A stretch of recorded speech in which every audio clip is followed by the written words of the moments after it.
Donc bonsoir. Je voudrais aujourd'hui donc parler de Israël en marche. C'est Israël en marche, c'est les débuts de l'État d'Israël avant sa création, avant sa proclamation. Et comme vous le savez, l'État d'Israël est l'incarnation d'une idéologie, le sionisme, une idéologie qui est de nature nationaliste, de nature laïque, mais qui en fait n'a pas commencé avec Théodore Herzl, le père du sionisme.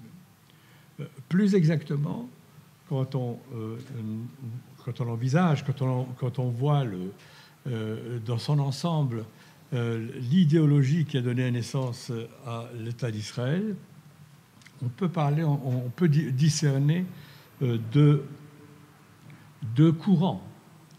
Un courant nationaliste juif et le courant sioniste proprement dit. Le courant nationaliste juif, c'est ce courant qui va donner naissance aux Chovevet Tzion, aux amants de Sion, ce courant qui va être porté par les premiers pionniers, les pionniers de la première Aliyah.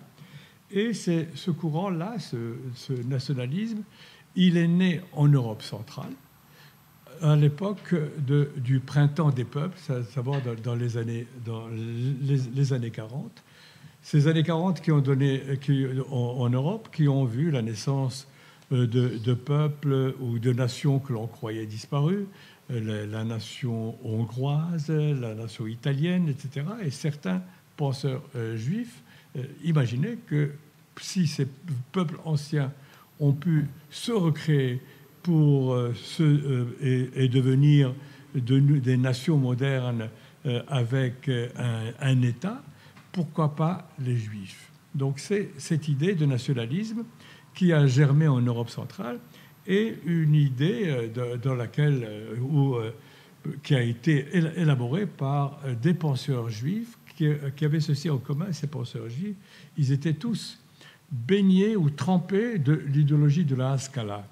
La Haskalah, c'est ce mouvement des Lumières juives, ce mouvement de modernisation du judaïsme qui a mis l'accent notamment sur la renaissance de l'hébreu, sur des notions comme la productivisation, à savoir la cessation du commerce ou du travail d'usurier, de banquier, au profit de l'agriculture. Et puis, c'est un mouvement, le mouvement de la Haskalah, qui a essaimé un peu partout en Europe et qui pensait, qui imaginait la création d'une nouvelle société juive. C'est le mouvement de la Haskalah. On ne peut pas dire que ce soit un mouvement sioniste, mais sans la Haskalah, le sionisme probablement n'aurait pas germé, ou du moins ce sionisme de la première génération, parce qu'entre autres, on doit à la Haskalah la renaissance de la langue hébraïque qui va devenir une langue nationale du mouvement sioniste. Et une autre particularité de ce mouvement, de ce premier nationalisme juif, c'est qu'il groupait des laïcs, des juifs laïcs, des intellectuels laïcs, mais aussi des rabbins comme El-Kalaï, comme Kalischer, qui imaginaient aussi la naissance d'une nation juive et pourquoi pas en Palestine, c'était leur idée. Et pour bien parler de ces rabbins, il faut souligner aussi que ce mouvement des années 40, dans certains textes kabbalistes, l'année 1840 était l'année du début de la Géoula, à savoir de l'avènement des temps messianiques.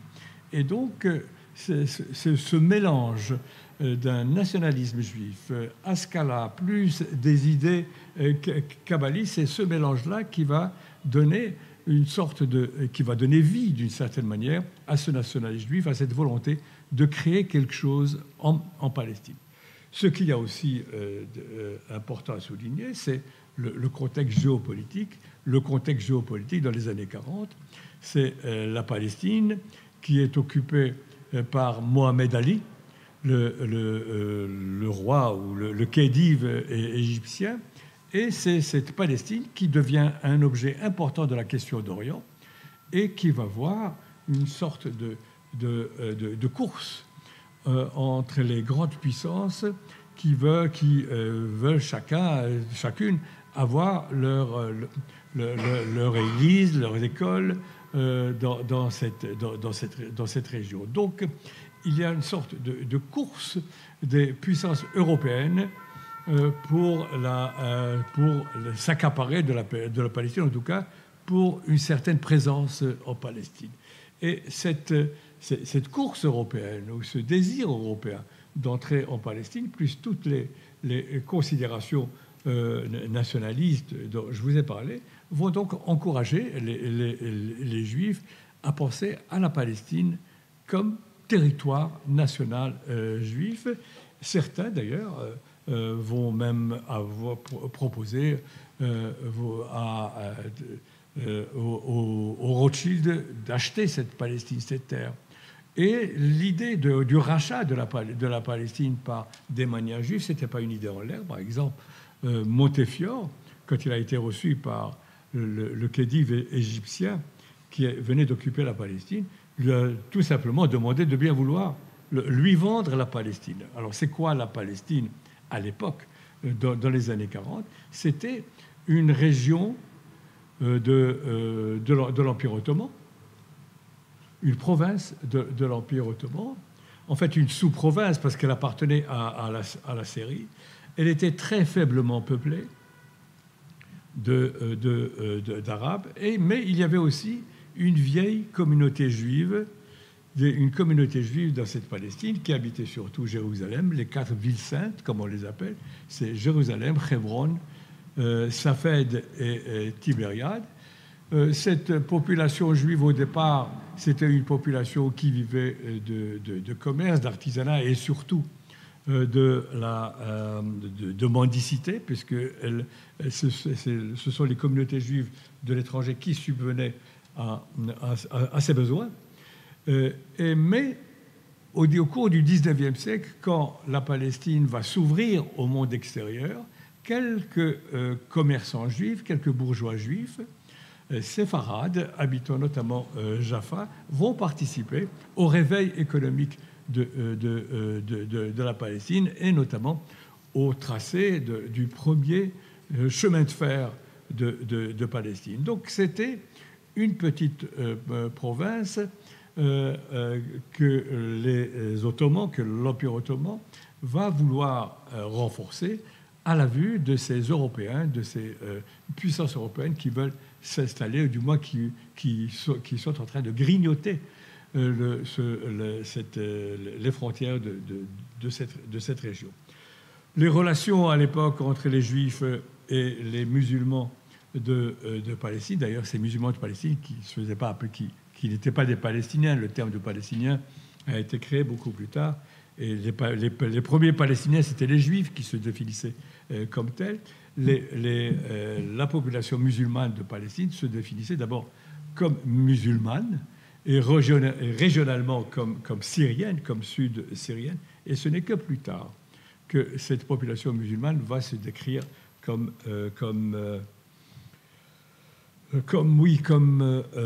palestinienne.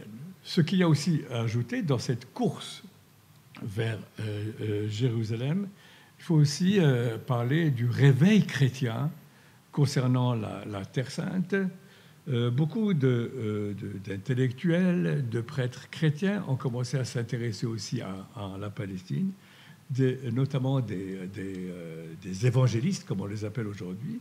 Ces évangélistes, des protestants surtout, étaient des millénaristes. Ils pensaient que pour accélérer le retour de Jésus sur terre, il faudrait encourager les Juifs à venir, à se réunir, à se rassembler en Palestine. Et donc on assiste à une sorte de sionisme chrétien.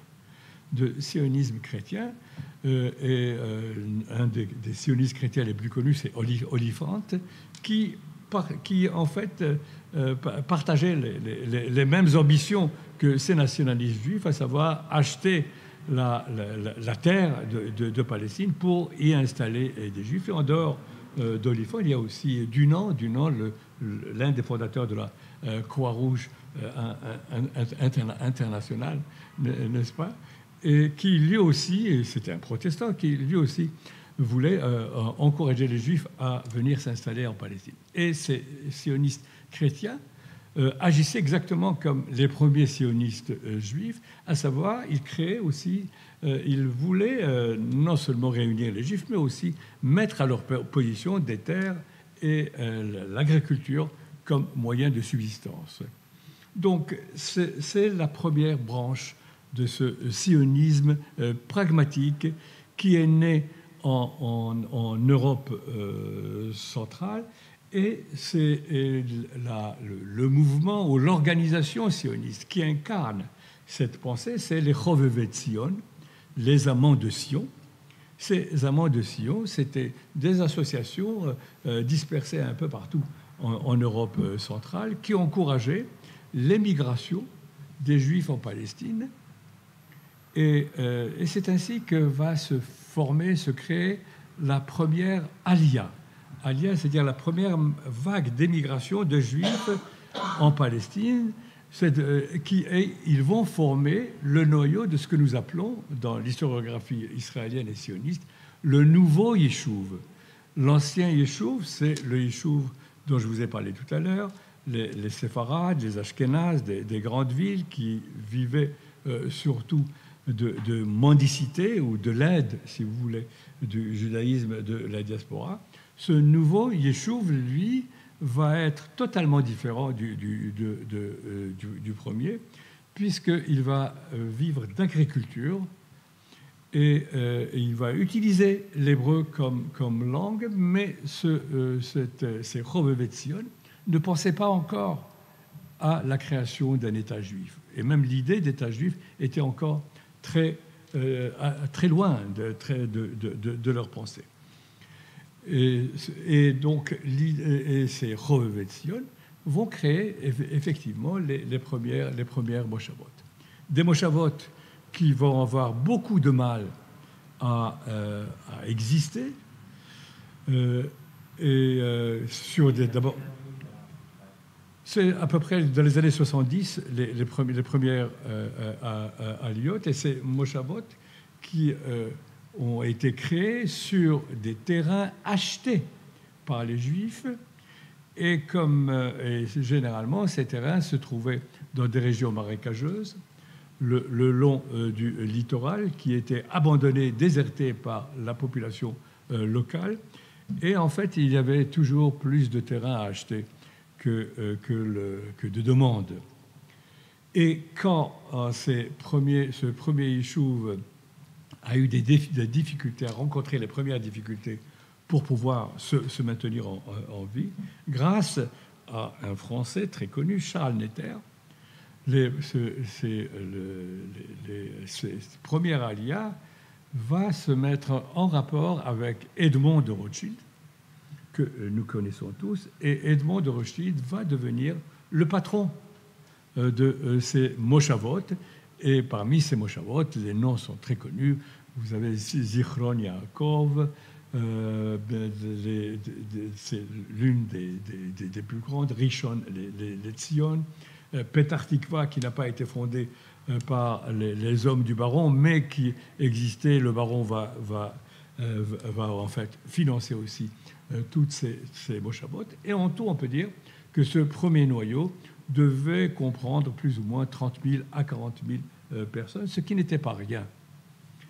Et donc c'est la première vague d'immigration, c'est le nouveau Yeshuv, un Yeshuv qui est totalement différent de l'ancien Yeshuv, un Yeshuv qui va avoir aussi un type de relation assez différente aussi avec la population musulmane.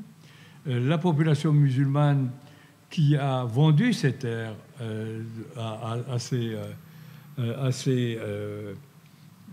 ces juifs de l'étranger, d'abord n'étaient pas habitués à avoir des juifs paysans, des juifs agriculteurs, et n'étaient pas habitués aussi à avoir des juifs aux mœurs légères, comme on disait à l'époque.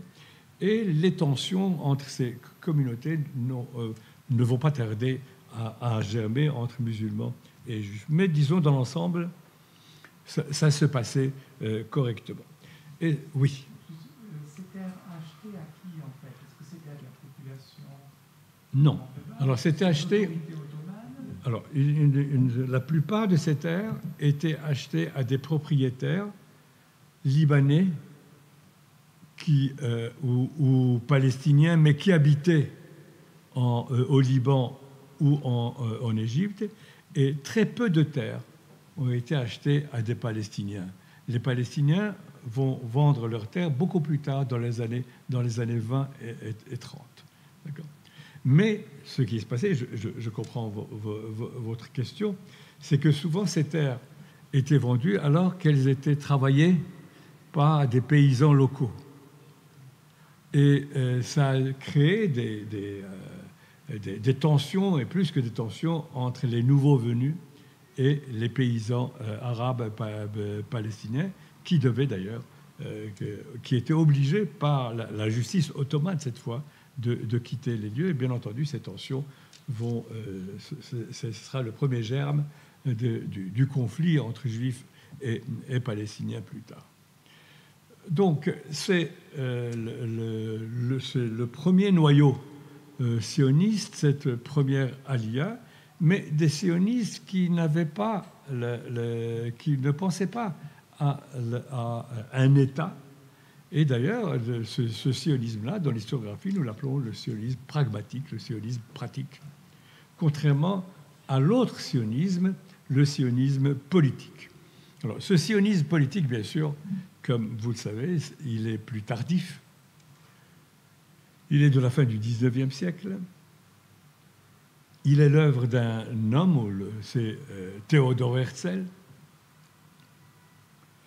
Théodore Herzl, qui est un journaliste juif de Vienne, qui était très éloigné d'ailleurs des choses juives, et qui a commencé à s'intéresser aux juifs, au judaïsme, au devenir juif, lors de son séjour à Paris, à l'époque de l'affaire Dreyfus.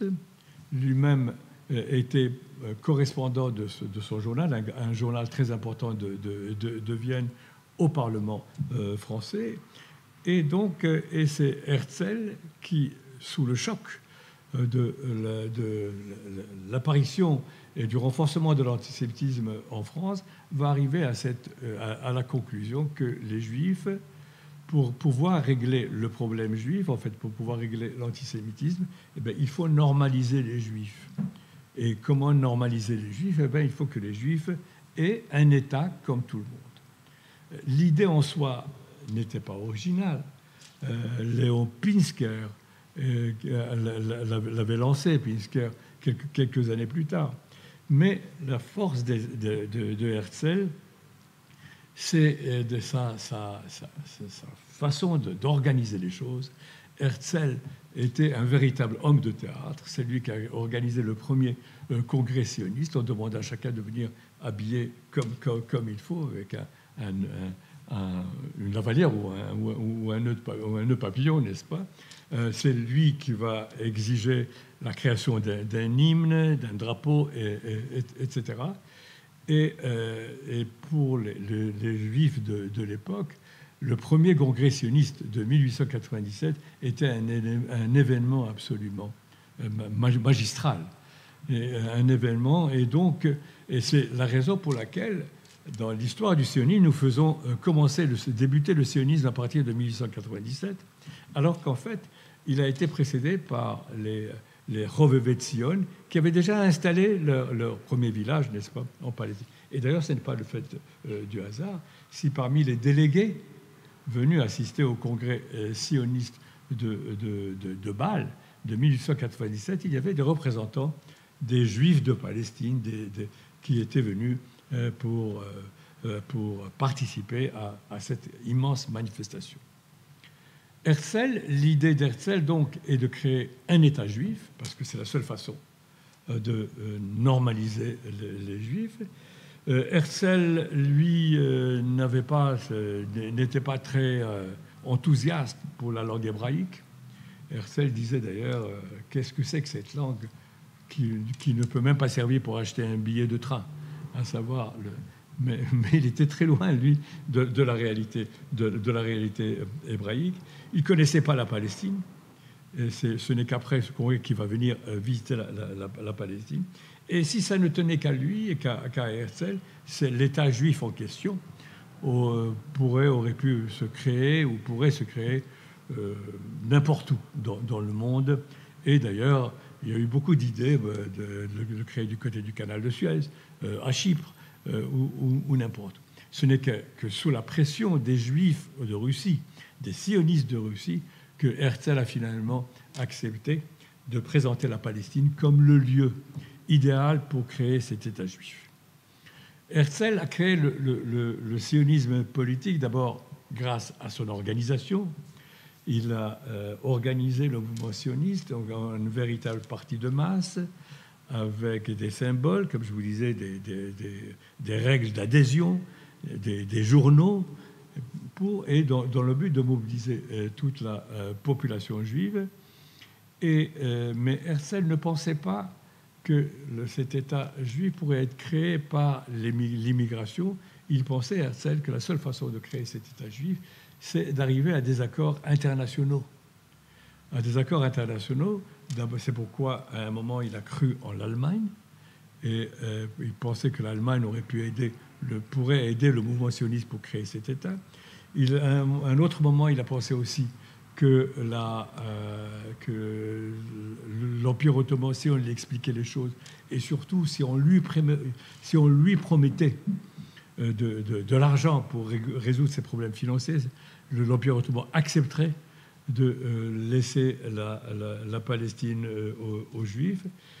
Et puis, à la fin, il a même pensé aux Anglais, et avec les Anglais, il a presque convaincu les Anglais, ou les Anglais ont essayé de le convaincre de créer cet État juif en Ouganda. Ouganda, en fait, c'est le Kenya d'aujourd'hui. Et donc, c'est cette idée sioniste politique donc, qui a prévalu chez Herzl. C'est une idée de normalisation du peuple juif. Herzl a exprimé ses idées dans un texte, l'État des Juifs, et puis dans une sorte d'utopie, le Altneuland, une terre nouvelle ancienne, où il a donné libre cours à son imagination pour ce que serait cet État juif en Palestine. Cet État juif en Palestine serait un îlot de créativité industrielle, commerciale, etc. Un État laïque, bien sûr. Et je vous conseille d'ailleurs de lire ce livre, parce que Herzl met en scène notamment un intellectuel arabe palestinien qui a étudié, comme par hasard, à Heidelberg, n'est-ce pas, et qui avait aussi un bel accent allemand, comme disait Herzl. Et cet intellectuel arabe de Palestine était très heureux de pouvoir accueillir les Juifs, de pouvoir accueillir un État juif en Palestine. Ne voyait aucun mal. Donc ça, c'est le Herzl rêveur. Ce rêveur va mourir très vite. Et en 1904, n'est-ce pas, Herzl est mort de maladie. Et on pouvait se dire que ça y est, c'en était fini du sionisme, puisque le père de ce sionisme politique avait disparu. Et surtout que les idées de Herzl, il faut pas l'oublier, n'avaient pas, en dehors bien sûr des militants sionistes, en dehors des juifs de Russie. C'est le plus important. Les idées de Herzl n'avaient pas reçu un excellent accueil dans le monde juif, pour le moins qu'on puisse dire. Même le grand poète juif hébraïque Chaim Nachman Bialik c'est Gosset de Herzl qui veut créer un État juif en un quart d'heure. Les Juifs de France, les Juifs d'Allemagne, à savoir les judaïsmes, les Juifs assimilés de l'époque, les Juifs émancipés de l'époque, ne croyaient pas du tout dans cette idée de Herzl. Et Herzl lui-même, d'après les témoignages que nous avons, Herzl lui-même, quand il apparaissait à Vienne, au théâtre de Vienne, tout le monde se moquait de lui en criant « Voici le roi des Juifs ». Et donc, mais d'après le témoignage que nous avons de Stefan Zweig, la mort de Herzl a suscité un choc immense dans cette diaspora qui le rejetait. Et Stefan Zweig a laissé des pages absolument extraordinaires sur les obsèques de Herzl, avec des milliers de personnes qui sont venues d'un peu partout d'Europe centrale. Mais sur le plan politique, on peut dire que la mort de Herzl pouvait en fait risquer de mettre un terme à ce sionisme politique, parce que finalement, en dehors de cette organisation dont je vous ai parlé, l'organisation sioniste, en dehors de ces fédérations sionistes et des journaux, il n'y avait rien en Palestine. Herzl n'a rien laissé, n'a rien créé en Palestine, et donc on peut se dire que c'en était fini. Mais l'histoire va s'accélérer, et notamment à la suite des pogroms de Russie. À la suite des pogroms de Russie, à savoir l'empire tsariste, bien entendu, et notamment du pogrom de Kishinev, qui a marqué les esprits de façon extraordinaire. Et à la suite de ces pogroms de Russie, cette idée d'un État juif que l'on croyait morte à la suite du décès de Herzl va prendre des couleurs, si on peut dire. Et c'est dans ce contexte que va se former la deuxième et la troisième Aliyah, la deuxième vague et la troisième vague du mouvement sioniste.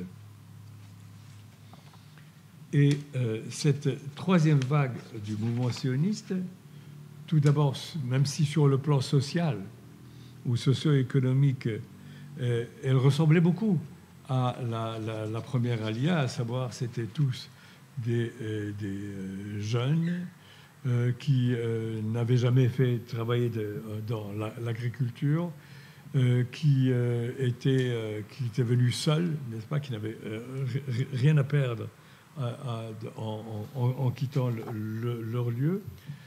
Surtout la deuxième Aliyah avait ceci de particulier, qu'elle avait une avant-garde très idéologisée, une avant-garde qui va former les chaloutzim, les pionniers du nouveau Yeshuv.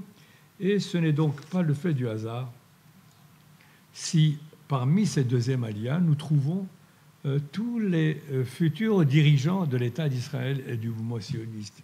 Dans cette avant-garde, nous avons David Ben-Gurion, Yitzhak Ben-Tzvi, Ber Katzenelson, Levi Eshkol, Tabenkin et d'autres, Zalman Shazar. Donc, ce sont des jeunes, cette avant-garde, elle est formée de jeunes, qui étaient venus en tant que membres de partis sionistes, socialistes, qui étaient déjà actifs dans la diaspora, à Poel Hatzaïr et Poel Etzion notamment, et qui avaient une autre idée de leur sionisme, si on peut dire. Tout d'abord, c'est un sionisme aux couleurs très socialistes. C'est la première chose. Et c'est il mettait l'accent, bien entendu, sur le travail manuel, mais en tant que disciple de Tolstoï aussi et des naturalistes de l'époque, le travail agricole n'était pas une simple profession, si vous voulez. Le travail agricole, c'est comme dit une belle chanson israélienne, c'est pour se reconstruire. C'est construire et se reconstruire. Et donc, et puis se reconstruire en créant une nouvelle société qui n'a plus rien à voir ni avec les sociétés juives de la diaspora ou avec les sociétés de la première Aliyah. Parce que, et d'ailleurs, les villages, les moshavot de la première Aliyah n'ont pas accordé un accueil bienveillant à ces nouveaux venus qui étaient des socialistes, on peut même dire qui étaient communistes à l'époque, et qui parlaient d'égalité, alors que eux, les sionistes de la première Aliyah des Moshavot, disons, avaient créé une société qui ressemble beaucoup, à de mains égards, à la société Pieds Noirs d'Algérie. D'ailleurs, et le baron de Rothschild, qui gérait ces Moshavot, avait comme modèle l'Algérie coloniale. Et ce n'est pas le fait du hasard s'il a choisi aussi comme activité principale pour ces Moshavot la culture de la vigne et le vin. Et c'est d'Algérie, d'ailleurs, qu'il a amené ces jardiniers, comme ils appelaient, ces horticulteurs, ces spécialistes pour former les habitants ou les agriculteurs de la première Aliyah. Et puis, cette première Aliyah, ces Moshavot, vont s'enrichir aussi, vont s'enrichir, et on va avoir ainsi une petite élite économique à la tête de ces villages, une petite élite économique qui va cesser de travailler elle-même la terre et qui va surtout faire appel aux Arabes, n'est-ce pas, pour travailler la terre. Un tournant ou une habitude que les idéologues, si vous voulez, et pas seulement les idéologues, ces jeunes de la deuxième Aliyah, l'avant-garde de la deuxième, ne pouvaient supporter. Pour eux, le travail arabe était une aberration, pour ne pas dire autre chose. Pour eux, il faut assurer à tout prix le travail juif. Le travail juif, non seulement parce que c'est la seule façon qu'ils ont trouvée pour pouvoir survivre et ne pas laisser de chômeurs, n'est-ce pas, mais parce que ils ne voulaient surtout pas reproduire en Palestine, en Eretz Israël, le modèle d'une société coloniale. Une société coloniale, à savoir une société qui divisait entre colons et indigènes, des colons qui font travailler les indigènes. Et donc, les militants de la seconde Aliyah vont faire de ce combat contre le travail arabe un des éléments emblématiques de leur idéologie. Au départ, la deuxième Aliyah était, tout comme la première d'ailleurs, assez indépendante des institutions sionistes. Tout comme la première, elle travaillait aussi sur des terres qui ont été achetées et non pas données. Et ce qu'elle a de particulier, cette seconde Aliyah, c'est qu'elle va créer de nouvelles formes d'habitat. Bien sûr, c'est le kibbutz et le moshav, qui vont devenir, en fait, grâce à la seconde Aliyah, les formes emblématiques de l'habitat rural sioniste. Et pour ce faire, ils vont être aidés de façon très efficace par l'agence juive et notamment par Arthur Ropin, qui était chargé en fait du peuplement juif de la Palestine. Donc, à partir de 1910, nous assistons à la naissance des premiers villages coopératifs juifs, le kibbutz, ou la kvoutsa, comme on le disait à l'époque, et le moshav. Et le but aussi bien du moshav que du kibbutz, c'est faire travailler les habitants. Il va sans dire, bien sûr, que l'hébreu était la langue de ce kibbutz et de ces moshavim, mais que parallèlement, d'ailleurs, à la création de ces villages, on va assister aussi au renforcement du peuplement juif dans les autres grandes villes de Palestine. C'est que, contrairement aussi à une certaine image, tous les membres de la seconde Aliyah n'étaient pas des militants sionistes ou socialistes. Une bonne partie, en fait, est allée s'installer dans les villes, tout comme les membres de la première Aliyah. Et c'est ainsi que Jaffa va s'étoffer sur le plan matériel, sur le plan démographique, et de Jaffa va naître, si vous voulez, Tel Aviv, la grande ville juive de Palestine. Ce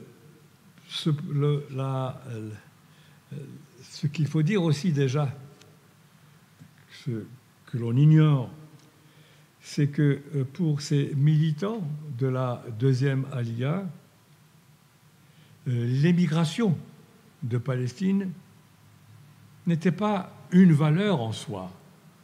Bien sûr, ils voulaient que des Juifs émigrent en Palestine, mais ils voulaient surtout que cette émigration soit une immigration idéologique, que les migrants potentiels passent par une harshara, c'est-à-dire par une formation idéologique, et cette formation idéologique qui va les rendre aptes à travailler la terre, à vivre dans le pays. D'ailleurs, c'est une constante. Jusqu'à la création de l'État d'Israël, il y a eu très peu d'appels pour une émigration massive des Juifs en Palestine.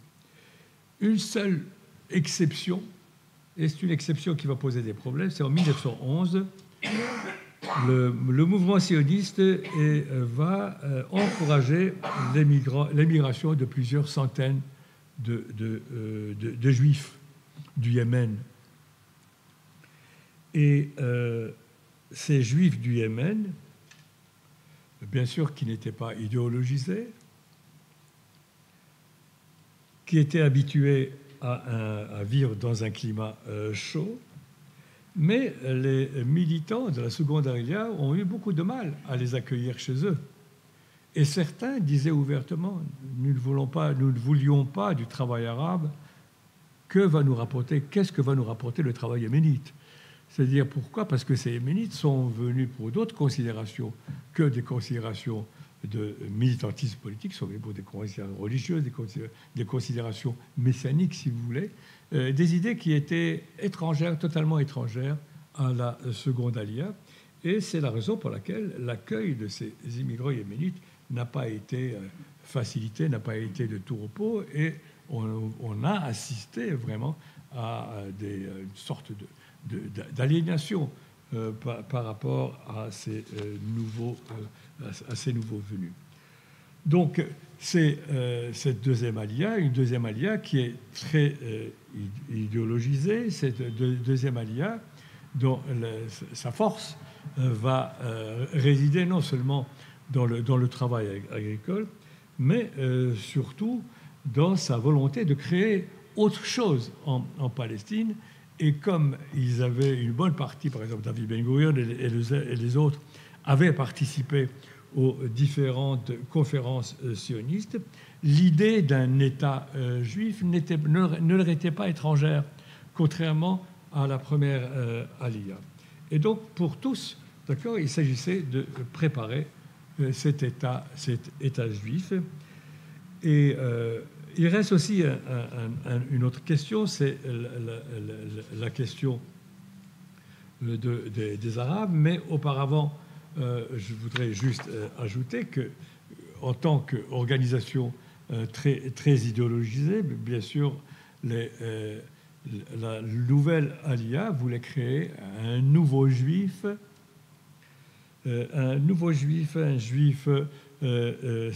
qui va être personnifié par le Sabra.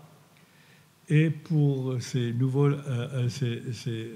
militants, ce nouveau juif doit plonger ses racines hébraïques dans la vieille terre d'Israël.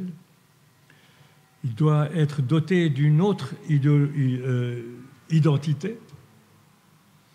Et cette identité met l'accent sur le sport, sur un corps épanoui.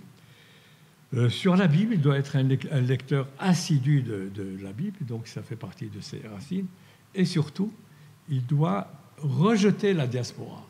La négation de la diaspora fait partie de cette idéologie. Pourquoi la négation de la diaspora? Parce que la diaspora a l'échine courbée, cette diaspora, qui exerce son esprit de lucre, sa passivité et sa couardise à l'égard, n'est-ce pas, des goïms, à l'égard des non-juifs. Donc c'est de nouvelles formes d'habitat, un nouveau peuplement juif, une nouvelle vision, mais aussi avec cette idée encore lointaine de création d'un État d'Israël, d'un État juif.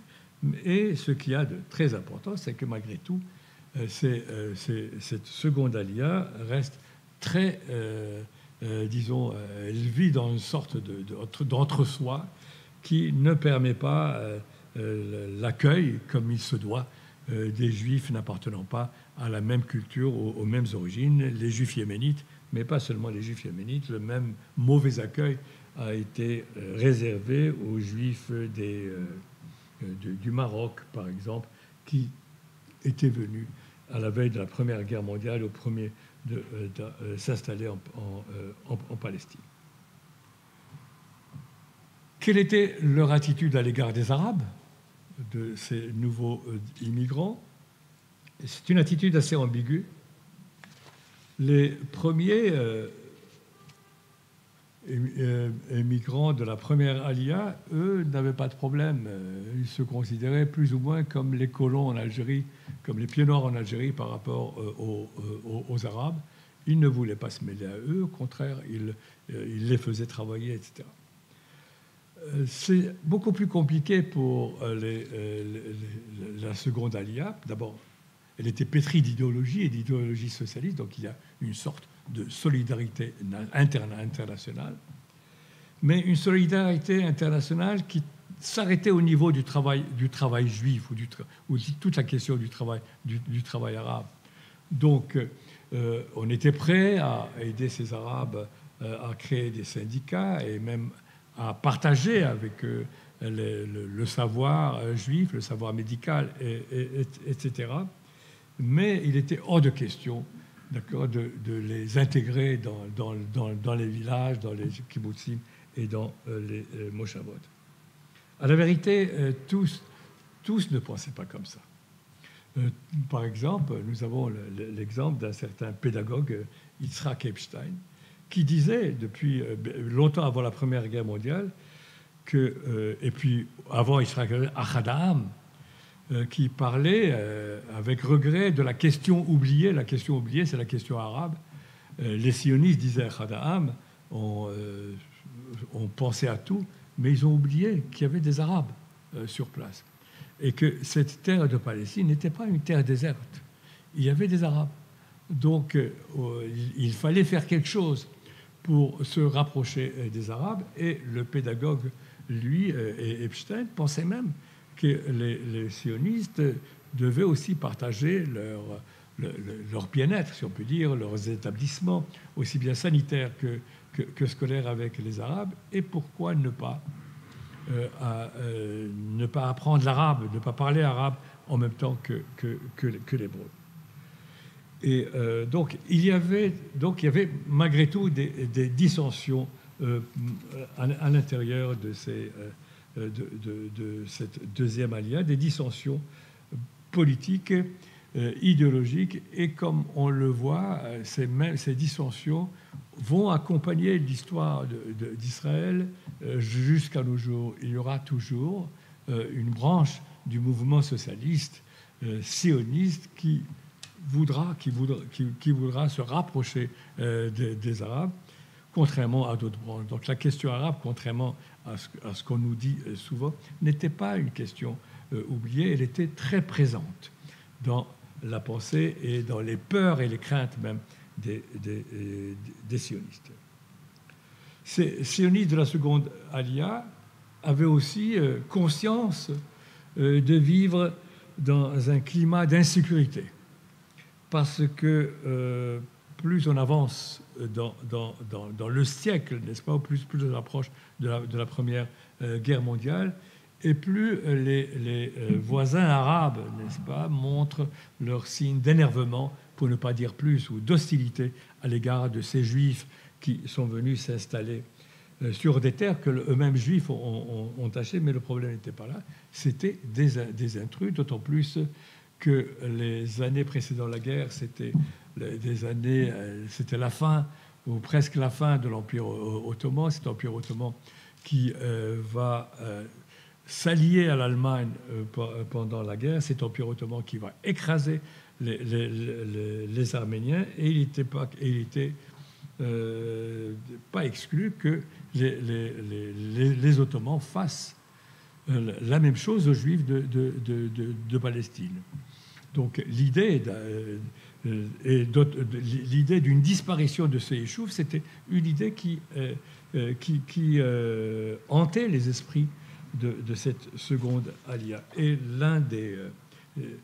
ce qu'on parlait du cauchemar arabe de l'époque, et l'un des porte-paroles de ce cauchemar arabe, c'est l'écrivain Brenner, l'écrivain Brenner, qui, parmi les premiers, a parlé de cette menace arabe, et et Brenner va être assassiné d'ailleurs par des Arabes en 1921 à Jaffa, et Brenner, qui a posé une question terrible aux militants sionistes, que nous sert-il de venir ici, nous installer sur notre terre et affronter l'hostilité des Arabes, l'hostilité.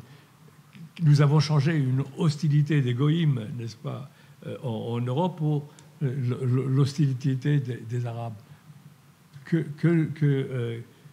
Quel intérêt y a-t-il? En fait, c'est une question très importante qu'il a posée. À quoi sert-il d'envoyer les Juifs en Palestine si c'est pour y subir les mêmes affronts qu'ailleurs? En acceptant de recevoir des coups sans broncher, comme en diaspora, le Yeshuv ne risque-t-il pas de devenir une communauté juive parmi d'autres? Là aussi, c'est le même questionnement, sans spécificité aucune, et le juif de développer les mêmes frustrations et les mêmes problèmes de comportement qu'ailleurs.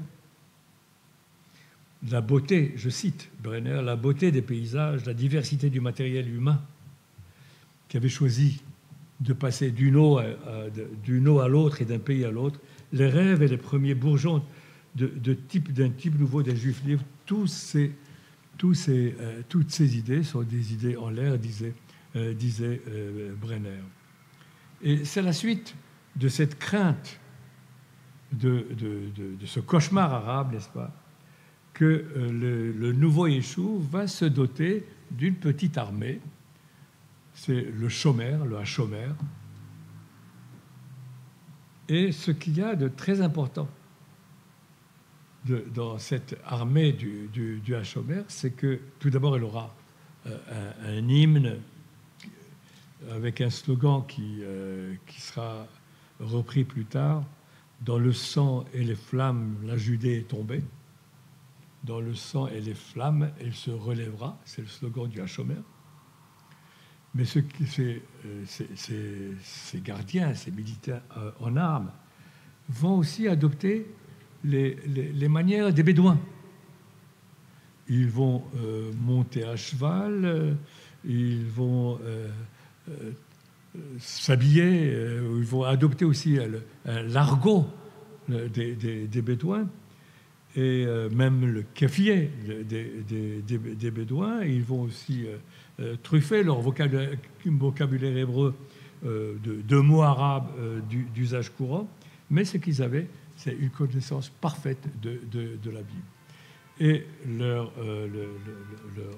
but, donc, le but de C.H. Omer, c'est défendre ce nouveau Yishuv, c'est défendre les kibbutzim, les moshavim, et même les moshavot de la première Aliyah. Donc,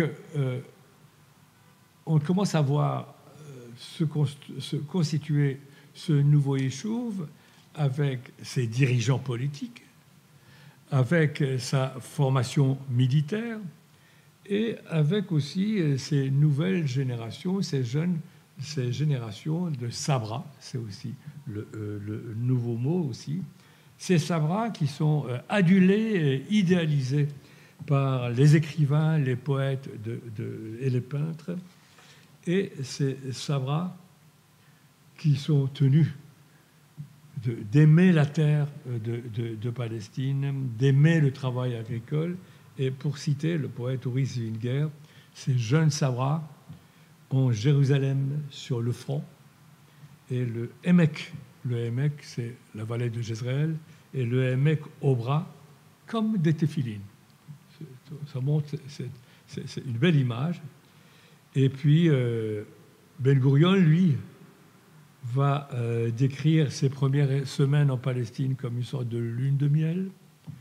Et l'écrivain Avraham Shlonsky, qui va parler du culte de la terre, parle des sabras qui sanctifient par leur travail la terre comme une épouse par son mari. Donc, se crée donc non seulement une sorte d'idéalisation du sabra, mais un nouveau folklore. Et ce nouveau folklore, les nouveaux juifs, si vous voulez, nous allons le retrouver dans plusieurs domaines. D'abord, beaucoup de chansons sur ce sabra. Et puis ce sabra va avoir de nouveaux prénoms, des prénoms qui ne sont pas courants en diaspora. Ce sera des Uri, des Uzi, des Dan, des Yoav, des Ehud, et on verra très peu de Salomon et de Moshe chez ces sabras, ces nouveaux, des prénoms qui sonnent la diaspora. Et ce qu'il y a de remarquable, c'est qu'en 1914, 40% de la population juive parlait hébreu déjà. C'est-à-dire qu'en fait, c'est grâce à cette activité des deux premières Aliyah, le nouveau Yishuv a déjà sa langue. Et non seulement il parle hébreu, mais à la fin du mandat britannique, ce sera 95% qui vont parler hébreu. Et Tel Aviv va devenir un centre d'érudition juive à travers le monde. Et Tel Aviv va ravir, même à Varsovie de l'époque, le titre de premier centre de culture hébraïque du monde. Et les librairies de Tel Aviv vont exhiber d'abord les œuvres des écrivains juifs, mais aussi les premières traductions, des traductions d'Aristote, Descartes, Shakespeare, etc. Tel Aviv aussi aura déjà ses premières salles de spectacle, ses clubs littéraires, et ainsi de suite. Oui. Dans tout ce qui est l'émancipation des Juifs, il y avait un projet concurrent, celui du Bund, Oui. par le monde ashkénaze. Oui. Et donc à ce moment, en 1914, ils ne sont pas encore décimés par le stalinisme. Donc est-ce qu'en Russie, le sionisme prenait, ou est-ce que c'était encore le projet bundiste? Pour le moment, vous avez remarqué, pour le moment, je parle, c'est encore à l'époque, avant la Première Guerre mondiale, donc avant la révolution bolchevique. Cela dit, c'est un fait, il y avait une véritable compétition entre le Bund, le sionisme et aussi les territorialistes. Ce n'était pas la seule idéologie, le sionisme, en diaspora. Il y avait le territorialisme de Tocqueville, il y avait le diasporisme, si vous voulez, de Dubnov et de ses amis, et il y avait surtout le Bund. Et le Bund, c'était le véritable concurrent du mouvement sioniste. La question, par exemple, dont j'ai parlé tout à l'heure, du travail arabe et de l'exploitation des Arabes, c'était une réponse aux critiques du Bund, parce que c'est le Bund qui disait qu'est-ce que c'est que cette idéologie qui va créer une colonie à la manière des Français, à la manière des Anglais en Afrique. Et les sionistes répondaient que pour eux, au contraire, ils ne veulent pas exploiter la main-d'œuvre arabe, et c'est la raison pour laquelle ils mettent l'accent sur la main-d'œuvre. Donc il y avait véritablement cette compétition, mais comme vous le savez, au lendemain de la Première Guerre mondiale, avec la révolution bolchevique, le Bund va être, on peut dire, avalé corps et bien par le Parti communiste soviétique. Donc, mais je voudrais revenir, on peut dire donc que à la veille de la Première Guerre mondiale, il y a déjà vraiment les rudiments d'un État en marche. Et les premiers à s'en rendre compte, ce sont les Arabes et les Arabes palestiniens, et ces Arabes palestiniens qui vont pousser les autorités ottomanes à freiner l'arrivée des Juifs en Palestine. Mais heureusement, l'administration ottomane n'était pas une administration bien organisée, n'est-ce pas? Et donc, malgré les interdits, les Juifs pouvaient toujours venir et s'installer en Palestine. On peut dire que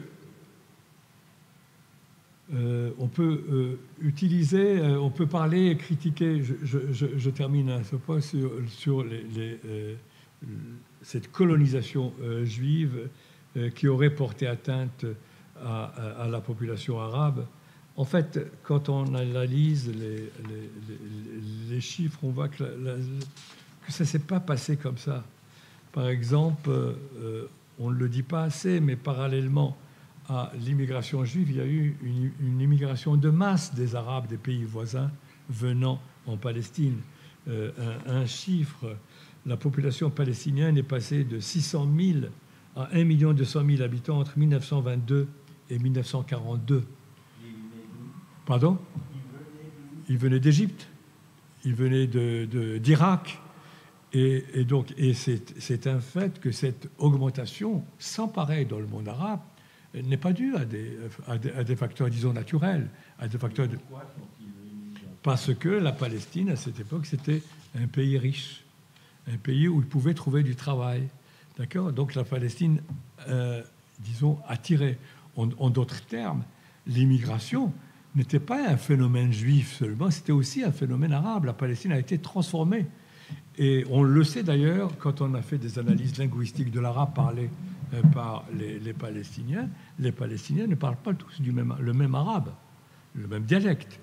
Et les dialectes de Hébron, les dialectes de Naplouse, les dialectes des villes arabes reflètent en fait les origines de cette immigration. Une autre critique, par exemple, est en rapport avec le fameux travail agricole ou la colonisation agricole. Quand on compare à l'Algérie, c'est sûr que la colonisation française a touché de plein fouet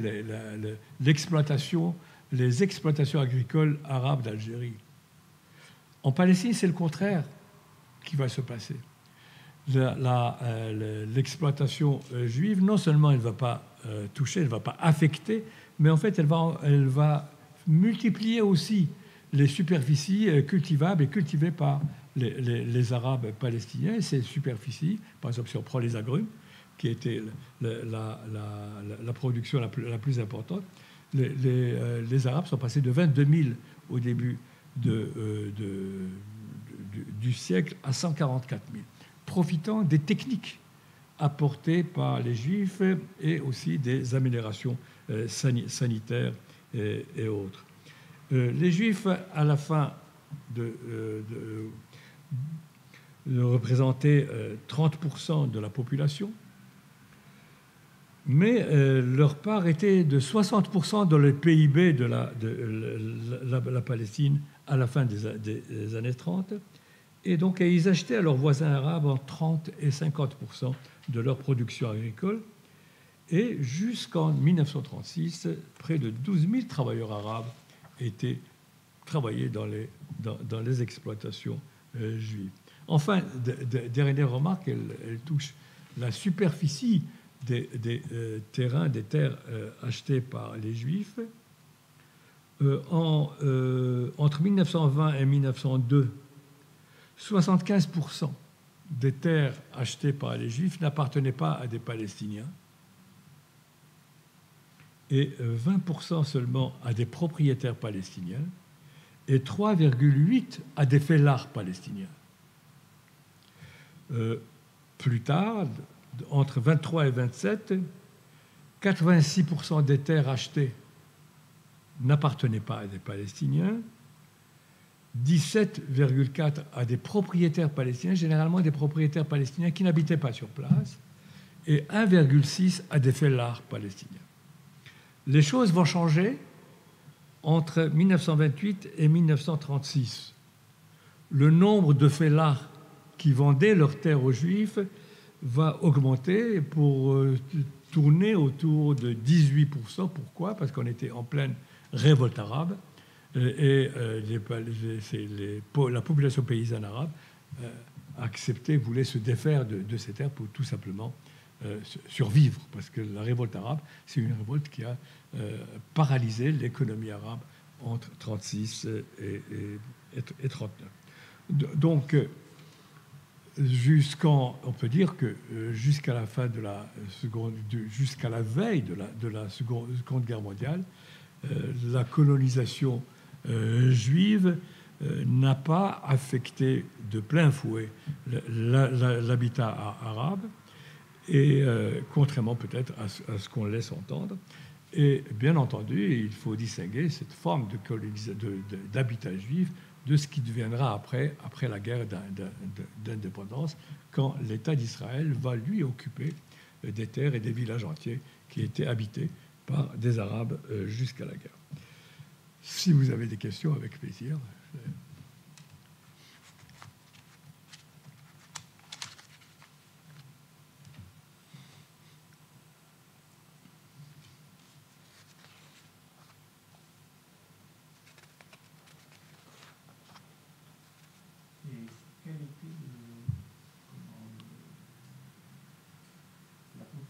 Parmi les populations juives en diaspora, la popularité de ce projet sioniste. Avant, bien sûr, la Shoah. Oui. Alors, il faut distinguer le monde, l'Europe occidentale de l'Europe de l'Est. L'Europe... Il y a beaucoup d'émigration de juifs, mais qui sont partis aux États-Unis, en Argentine, oui. etc. Donc, oui. Apparemment, la Palestine n'était pas si attractive. Non seulement la Palestine n'était pas si attractive, mais comme je vous disais tout à l'heure, il n'y avait pas d'appel à l'immigration juive en Palestine. Jusqu'à la création de l'État, jusqu'à la veille de la création, plus exactement jusqu'au congrès de Biltmore de 1941, il n'y a jamais eu d'appel à l'immigration, parce qu'on voulait des militants, on voulait des sionistes idéologisés. L'émigration, d'ailleurs c'est pourquoi on appelle l'émigration Aliyah, la montée, l'ascension. On voulait des gens formés. D'ailleurs, les immigrants qui venaient en Palestine, sauf bien sûr après la Shoah, les rescapés, etc., c'était des militants qui passaient par la Harshara, une formation idéologique, et ce n'est qu'après cette formation idéologique qu'ils venaient en Palestine. Exception faite des Yéménites dont je vous ai parlé, etc., qui, eux, ou des Marocains qui continuent à venir dans le vieux Issoul. Mais c'était ça le but. L'immigration de masse n'était pas un but. L'immigration de masse va devenir un but après 1941, quand Ben Gurion aura compris, parmi les premiers, que un État juif est en gestation, mais très, très avancé, et qu'il est temps de passer, comme on disait à l'époque, de la classe à la nation. et qu'il est temps de former une nation juive, et pas seulement des militants. Et c'est à partir de ce moment-là, à partir de ce tournant, que l'émigration juive va être bien sûr encouragée, bien entendu. Il y aura les conséquences de la Shoah, avec les rescapés, etc. Mais vous avez bien raison. Maintenant, sur l'idée sioniste elle-même, l'idée de les Chovevet Tzion, eux, ils avaient des adeptes. Ils avaient des adeptes, mais qui n'étaient pas forcément, qui ne voulaient pas eux-mêmes venir. Parce que les Chovevet Tzion travaillaient surtout pour les Juifs de Roumanie, pour les Juifs des Balkans, pour les Juifs de Pologne, qui subissaient l'antisémitisme, n'est-ce pas, et qui voulaient quitter ces pays et changer d'air, si vous voulez, et venir s'installer. Pour cela, le judaïsme européen, le judaïsme était prêt à aider. Et il y avait vraiment des associations de Chovevet Tzion un peu partout. Et en France, le grand rabbin, le Zadokan, était véritablement l'un des patrons de ces Chovevet Tzion. Et c'est la raison pour laquelle le baron Edmond de Rothschild s'est appliqué. Il n'y avait pas d'idéologie, c'était une affaire de sauvetage. La question va se poser avec Théodore Herzl. Parce que Théodore Herzl, pas d'un État juif, pas d'un sionisme politique. Et là, Théodore Herzl va avoir contre lui tous les juifs d'Europe occidentale qui, eux, avaient pensé à l'émancipation, à l'assimilation, et qui n'acceptaient pas, n'est-ce pas, de quitter la France, l'Allemagne, etc. Et donc, parmi les grands ennemis de Théodore Herzl, c'était surtout les juifs occidentaux, d'accord, qui, eux, étaient encore, n'est-ce pas, des disciples de l'émancipation, de l'assimilation, etc., à la française ou à l'allemande. Mais quand Herzl est mort, la presse juive française, qui tirait à boulet rouge sur le Herzl de son vivant, va écrire des articles très élogieux, d'ailleurs dans le sens du chapitre consacré par Stefan Zweig à la mort de Herzl. Très élogieux, parce que, disait cette presse juive antisioniste, Herzl a réveillé le monde juif avec ses idées, même si ce sont des balivernes, même s'ils sont de seconde. La situation était différente dans les autres diasporas. En Europe orientale et centrale, l'idée sioniste passait plus facilement. D'abord, il y avait une culture juive, d'accord, il y avait une culture hébraïque dans les écoles Tarbout d'Europe orientale et d'Europe centrale. Bialik n'a pas attendu la création de l'État d'Israël et encore moins l'arrivée des premiers sionistes pour écrire ces beaux poèmes, même sur la Palestine, même sur le sionisme. Donc il y avait cette culture juive. Et puis, bien sûr, dans ces régions-là, il y avait l'antisémitisme féroce. Donc il y avait l'antisémitisme féroce. Il y avait aussi une activité idéologique très forte. D'abord le Bund, comme vous avez parlé, les communistes, et aussi il y avait les sionistes dans les ghettos. Donc tous ces facteurs ont fait que le sionisme était plus acceptable, plus accepté en Europe de l'Est qu'en Europe de l'Ouest. Restaient j'ai parlé du Yémen, j'ai parlé de l'Afrique du Nord. La question du sionisme en tant qu'idéologie ne se posait pas. C'est vrai qu'il y avait aussi des fédérations sionistes au Maroc, en Tunisie et même en Algérie. Même l'Algérie a envoyé un représentant au premier congrès sioniste, mais pour la masse des Juifs d'Afrique du Nord, le sionisme, c'est surtout cet attachement, disons, ancestral à Sion, à la Palestine, qui n'a pas besoin de passer par l'idéologie, qui n'a pas besoin de passer par le culte de la terre, par le travail agricole, n'est-ce pas, pour s'exprimer. D'accord.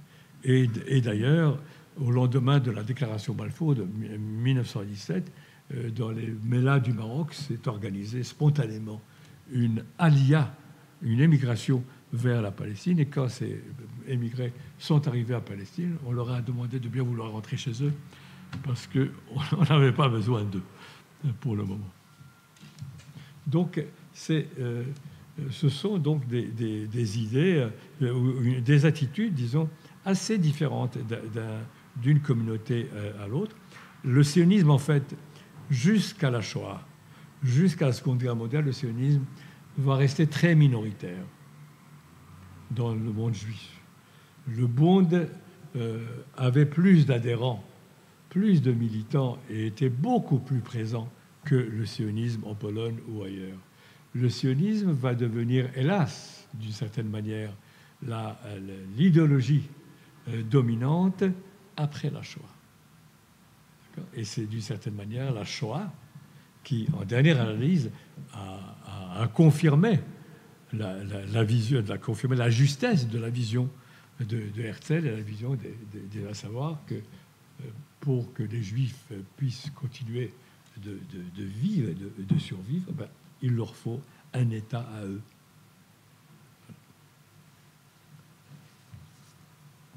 D'autres remarques?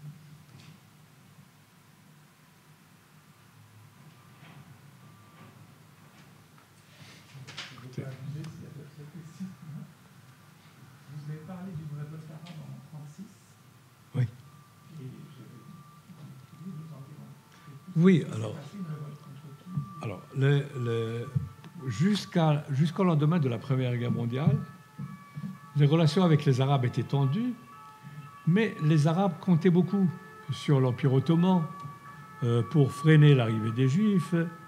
Et les relations avec les Arabes vont changer immédiatement après la déclaration Balfour de 1917, quand les Anglais annoncent leur intention de permettre aux Juifs d'avoir un foyer national en Palestine. La population arabe, à partir de ce moment, va déclarer la guerre, si je peux dire, aux Juifs de Palestine. Et entre 1917 et nos jours, ça sera une tension continue. Et les Arabes, d'abord, il y aura un changement d'identité de cette population arabe. Elle va se considérer comme palestinienne d'abord, alors que jusque-là, son identité était une identité musulmane ou au maximum syrienne. À partir de ce moment, à partir de l'arrivée des Anglais, plus exactement du mandat britannique, la population arabe va se dire palestinienne. Donc on peut dire que c'est le sionisme qui a d'une certaine manière créé le nationalisme palestinien. C'est le grand paradoxe.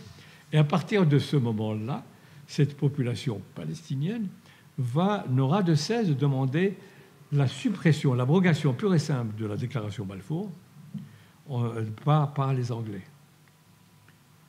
Et donc à partir de ce moment, on va assister à des explosions de violence à partir de 1918, 1921, 1929. Ce sont de véritables émeutes anti-juives par les Palestiniens qui vont faire des dégâts très, très importants. Et au milieu des années 30, bien sûr, les Arabes vont comprendre que la situation internationale allait changer, que Hitler était déjà en fonction, et que peut-être que la guerre aussi, la Seconde Guerre mondiale, n'allait pas tarder à éclater, et les Arabes vont déclarer une sorte de révolte pas seulement contre les Juifs, mais aussi contre les Anglais qui étaient en Palestine. Et cette révolte va durer de 1936 à 1939, et les Anglais vont réagir de façon absolument violente contre les populations arabes, des villages entiers de Palestiniens détruits, des massacres, des pendaisons, etc., jusqu'en 1939. Et les Anglais vont décapiter, c'est la révolution, la révolte arabe, en chassant ces dirigeants, et notamment le moufti de Jérusalem, qui était le chef des Palestiniens. Mais après avoir écrasé cette révolte arabe, les Anglais, qui comprennent que bientôt la guerre va éclater et qui avaient des intérêts dans le monde arabe, et notamment le salut du canal de Suez en Égypte, vont changer de politique. Et ils vont essayer de se rapprocher des Arabes au détriment des Juifs. Et c'est en 1939 que les Anglais vont publier leur fameux livre blanc interdisant carrément l'immigration de Juifs en Palestine. Et alors que les Juifs avaient besoin d'un havre de salut comme la Palestine, 1939, c'est les graves événements européens, c'est Hitler qui était déjà en action, n'est-ce pas, l'Anschluss, tout ce que pas la nuit de cristal, donc on avait, et les Anglais, ça ne les a pas gênés, n'est-ce pas, d'interdire l'immigration juive en Palestine, la Palestine qui était le seul endroit pouvant accepter des Juifs, et non seulement l'arrêt d'immigration, mais aussi l'arrêt de vente de terre par les Arabes aux Juifs. Donc les Anglais, en 1939, ont voulu étouffer le Yishuv, le nouveau Yishuv, après avoir écrasé la révolution arabe. Donc, et comme on voit, les Anglais jouaient un double jeu pendant toute cette période. Et c'est pourquoi, dès que la Seconde Guerre mondiale s'est terminée, on va entrer dans la phase finale de la guerre d'indépendance de 1948. Mais ça n'a pas marché beaucoup, le cas. Moi, dès l'arrivée d'Hitler au pouvoir en 1933, il y a beaucoup de Juifs allemands qui sont partis vers la Palestine. Oui. Moi, j'ai des gens de ma famille, oui, du côté de ma mère, qui ont débarqué en 1933. Absolument. On n'est pas encore au livre blanc. Le livre blanc, c'est en 1939. D'accord. Il y a ça. Ensuite, puisque vous parlez de l'Allemagne, et là on peut aussi parler du double jeu allemand à l'égard des Arabes cette fois. Voilà, ils voulaient se débarrasser des Juifs à tout prix, et ils ont même accepté les fameux accords de la Havara. Ces accords de la Havara permettant de sauver des biens juifs allemands, d'accord, en échange de l'achat par les Juifs de Palestine de biens allemands. C'est un accord absolument qui a suscité beaucoup de bruit. Un business. C'est-à-dire, en fait, les Arabes, les Allemands, n'est-ce pas, voulaient tout simplement monnayer leur politique anti-juive, quitte à énerver les Arabes. Et d'ailleurs, on assiste à ce qui se passe aujourd'hui. D'un côté, vous avez Hitler qui parle des Juifs, comme il en a parlé, à savoir et puis donc, et les Arabes applaudissent. Et ces mêmes Arabes qui applaudissent, le moufti de Jérusalem a même été reçu par Hitler, et ces Arabes qui applaudissent vont être aussi les dindons de la farce, si vous voulez, puisque juste après, Hitler ou l'Allemagne va signer cet accord de Havara. Havara, en hébreu, c'est le transfert de biens des Juifs allemands, n'est-ce pas, en échange de l'importation ou de l'achat de biens allemands par l'organisation sioniste.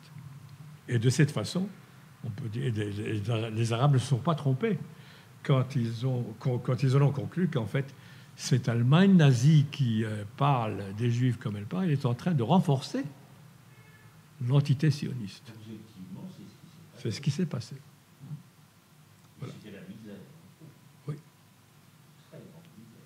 Absolument. D'autres? Ma femme a une grand-mère qui est partie après Kitchener en Argentine. Oui. Elle est revenue ensuite en France. Enfin, elle est venue ensuite en France. Mais en 1905, elle est partie à Buenos Aires. Oui, on pouvait. J'en ai pas parlé, faute de temps, mais une bonne partie, aussi bien de la première Aliyah, des membres des Olim de la première Aliyah, que celle de la seconde Aliyah, sont partis, sont repartis. C'est-à-dire qu'ils ne sont pas tous restés en Palestine. Ah oui, il y en a qui sont revenus en Pologne. Et même à la veille de la Shoah, d'ailleurs, il y en a qui sont revenus en Pologne. En fait, on considère qu'un tiers seulement des immigrants de la première et de la seconde Aliyah sont restés sur place. Et ce chiffre n'a pas bougé pendant toutes les années. Il y a toujours eu une circulation, si vous voulez, de l'immigration juive entre départ et voilà. Écoutez, merci à vous.